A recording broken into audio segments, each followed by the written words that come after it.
So, hi Wow Life, another video, another share guys, another POV. So, ngayon guys, magbibigay tayo ng point of view dito sa dalawang video. Actually, nakita ko lamang ito at talagang isi-share ko sa inyo yung kilig. Dahil mukhang nakakalimutan nyo na.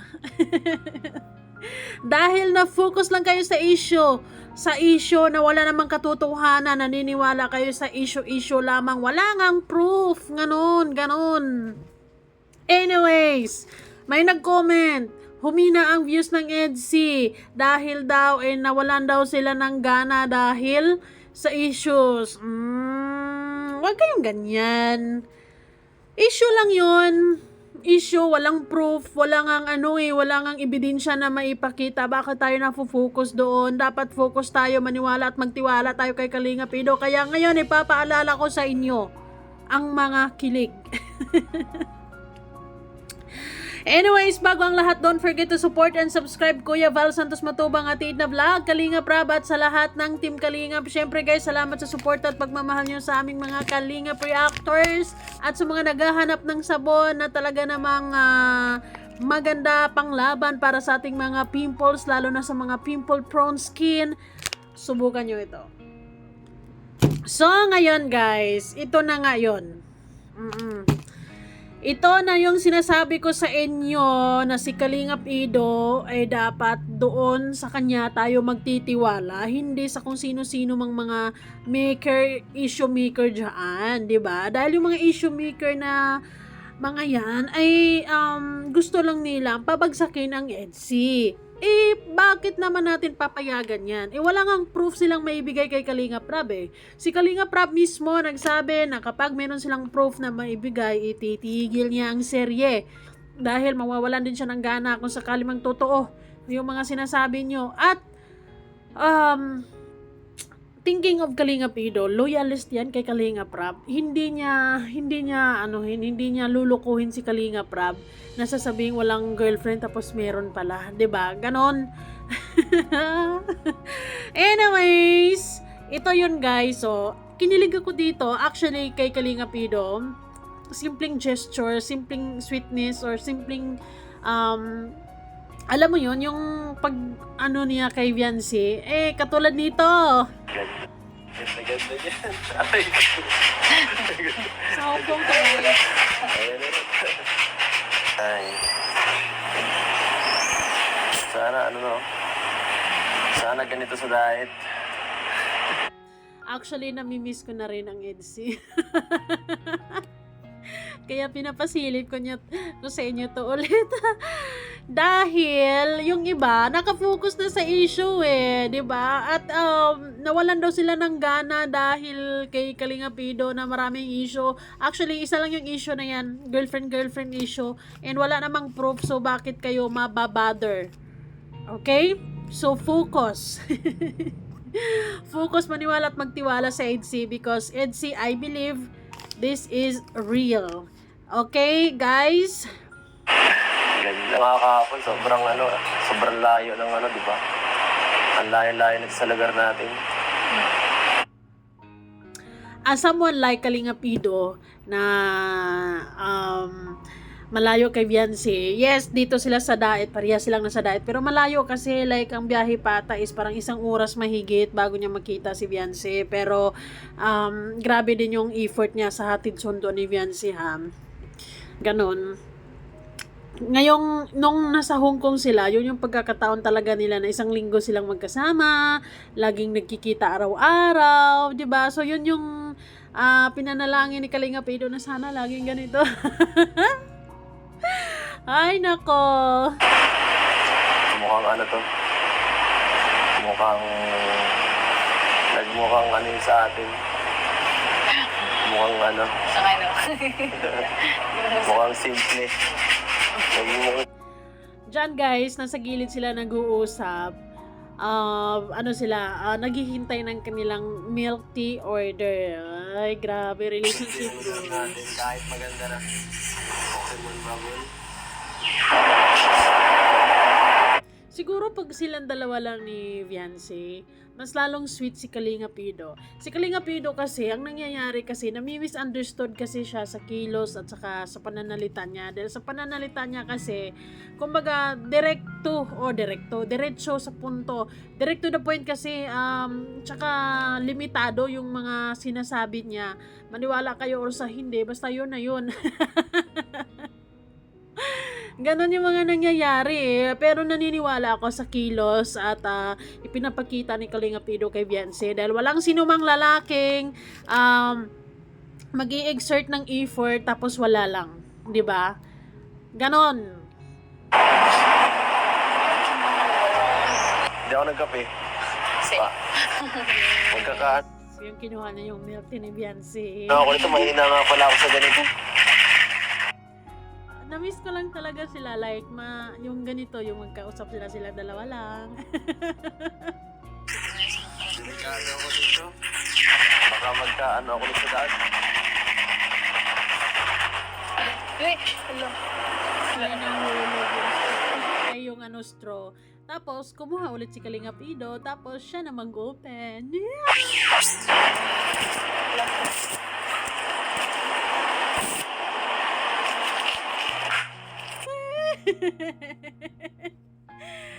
Isa sa mga hindi ko makakalimutan na ginawa ni Kalinga Pido na talagang kinilig ako is yung sinuotan niya ng jacket si Viancy.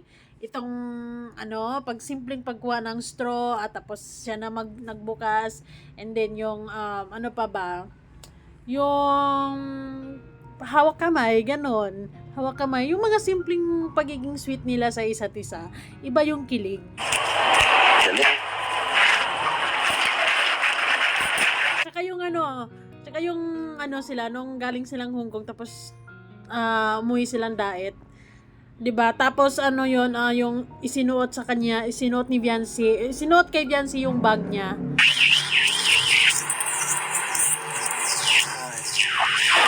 Ayos. Mamaya tayo muna dito. Bihira lang tayo makabanding magsama ng dalawa lang. Sana all.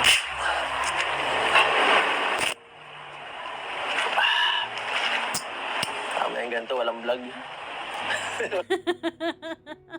Tingin kay Viancy, wala daw vlog. Walang vlog. Walang vlog, pero bakit mayroong ganito? Bakit may ganyang video? Kunyari mo lang.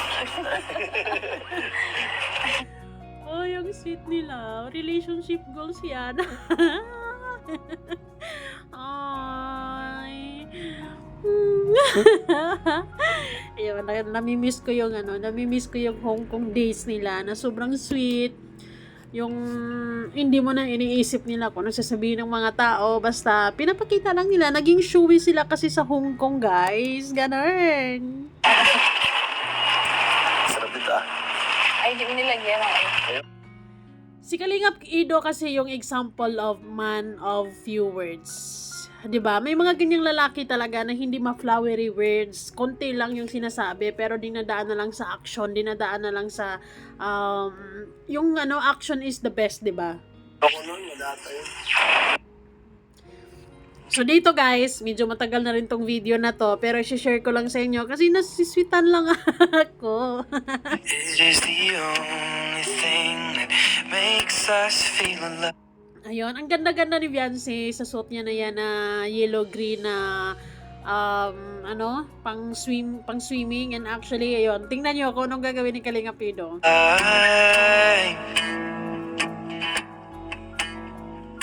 We keep this love in a photograph. Hi, sana all. Nilalagay yung yung cup, ano man tawag niyan, hat. Tapos inayos niya. These memories for ourselves, where our eyes are never closing, hearts are never broken. Saan ba to? Sa Boracay? Saan tong gaganapan na to? Time's forever frozen still. So you Grabe, ang ganda ni Viancy dyan. Ang sexy. Bagay na bagay sa kanya yung yellow-green. can keep me inside the pocket of your rib. Grabe naman, may taga-picture. Ganyan si Kalinga Pido. Ganyan. Dapat ganyan yung nakikita natin, hindi yung issue. Dapat ganito yung mga magagandang nagawa niya, yung mga nakakakilig, yung mga, although bihira lang to, sobrang bihira siyang ganito. Pero kasi, syempre kailangan bihira lang din dahil inaano pa na kino-considerate din niya si Beyonce dahil si Beyonce is minor de edad pa lamang. So hindi pwedeng maging maging magaslaw, hindi pwedeng kasi ninirespeto niya yung tao at saka at the same time, syempre naalala din niya kung ano sabihin ng mga magulang dahil minor de edad pa din yan, di ba? Holding me closer till I He is patiently waiting for the right time. me. You won't ever be alone. Sana all. Ang ganda. Yan, ganyan ang dapat na sa isip nyo, hindi yung issue. Wait for me. Grabe, ang ganda ni Beyonce. Nai-excite tuloy ako sa magiging photoshoot ni Beyonce sa kanyang sa kanyang debut, 'di ba? Come home. Loving Ay, sweet. Ganyan. Si Kalinga Pido kasi, siya yung tipong lalaki na man of few words talaga, pero pinapakita lamang niya ito sa action. Pinapakita niya, si Beyonce lang talaga ang tunay na nakakaalam ng lahat. Syempre, si Beyonce lang yung nakakaramdam ng lahat. Kasi siya naman yung pinapakitaan ng mga magagandang bagay. Ganito, ganyan, di ba? And tayong mga viewers, sobrang ako, kinilig talaga ako dito. Ay, grabe. Ayun, ganyan dapat ang iisipin natin kay Kalinga Pido. Hindi yung puro issues, di ba? Hindi yung kung sino-sino. Nami-misunderstood kasi si Kalinga Pido sa kanyang kilos kasi minsan, parang lang, casual lang, hindi siya sweet, tamang lakad lang, ganyan, or daw siya magsalita, di ba? Siguro kasi siya yung tipong tao na parang mahirap siyang mag-isip ng kung anong maraming sasabihin, kaya didiretsuhin na lang niya. And then, mga pikon yung ibang mga fans, kaya naiinis na rin. Tapos, ay nako, basta ako, naniniwala ako kay Kalinga Pido na maganda yung intention niya kay Beyonce. And believe din ako sa kanya dahil grabe yung pagtitimpe. Bilang isang lalaki, grabe yung pagiging respectful niya kay Beyonce, lalo na 17 pa yan, or actually nagsimula silang 16, di ba? So grabe yung hindi pwedeng siya, kung saan-saan na lang siya makakahawak at kung ano-anong gagawin, di ba? So talagang he is patiently waiting for the right timing. Although nung nasa Hong Kong sila is the best na, para sa akin na best. Kasi nakikita ko talaga na super sweet sila sa isa't isa and gustong-gusto ko yon. Pero syempre, kailangan pa din nating alalahanin na hindi pwedeng laging ganoon. Pero at least, nakita natin yung side na ganon, 'di ba? Ako hindi, or bago lang ako sa EDC, 'di ba? Pero naniniwala ko kay Kalinga Pido. Naniniwala ako kasi nakita ko sila in person. Talagang hindi ko lang sila binibidyuhan. Pero sweet sila. Although hindi sila like nagho-holding hands or like nakaganyan, na gano'n lang. Tabi-tabi lang sila ganyan tapos masaya sila. So I think in person, mas lalong nakakakilala. Silang dalawa ang nakakilala sa isa't isa, 'di ba? So, para sa akin, wag na kayo mag-isip sa issue, guys. Maniwala at magtiwala kayo sa EDC. Mahal nila ang isa't isa. I swear, lalo na si Kalinga Pido. Kung mararamdaman mo yan. Kaya guys, thank you so much for watching. Yung mga ganong effort ni Kalinga Pido, napakasimple lang, no? Hindi kasi siya yung tipong tao na ma-flowery words, ang daming sinasabi, ganito, ganyan. Although, kapag nasa vlog naman, kapag hindi rin siya like sobrang ganito, ganyan, bihirang-bihira. May mga ganong tao kasi. May mga ganong lalaki kasi. 'Di ba? So, it's Kalinga Pido, one of the example sa man of few words. Ganun lang yun. syempre, hindi niya ipapakita yung lahat ng sweetness. Off-cam na lang yun. At syempre, hindi pwede din dahil inaalala pa din niya yung kung anong sasabihin ng ibang tao, lalo na madami silang bashers, yung against ng yung mga anti-EDSI dyan. Syempre, marami na namang ibabato kapag mas lalo, pag lagi-lagi silang nakikitaan ng sweetness, tapos ganun ganyan, 'di ba? So, alalahanin niyo si Kalinga Pido sa mga magaganda niyang ginawa for Viancy. Doon nyo siya titingnan. Huwag nyong ididiin yung tao sa issue-issue ngayon na wala nga namang proof. Walang pruweba, walang maipakitang pruweba. Tamang ano lang, tamang mema-mema lang. Ganon. So, how come? How come? Anyways, maraming salamat guys. Basta para sa akin ha. Basta para sa akin, nagmamahalan ng dalawa. Special.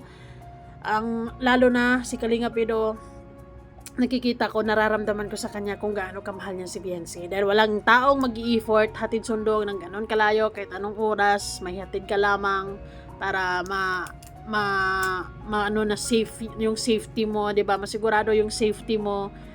Hindi gagawin ng isang lalaki yon kapag wala siyang pakialam sa'yo. That's all. Sa tamang panahon, mas lalo pa nating mararamdaman at mas lalo pa nating makikita yung hinahanap-hanap nyo sa kanilang dalawa. Ngayon, hindi pa. Limited edition muna because si Viancy ay hindi pa pwede. Sa tamang panahon. In God's perfect time. Thank you so much, guys. Salamat.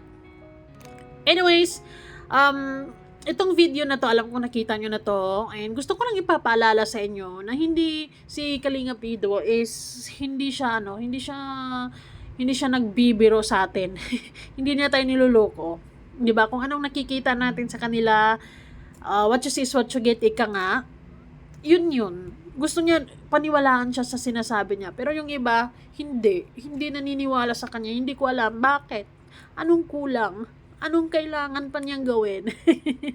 Kasi pag the more siyang naging sweet, the more na magiging ma-issue.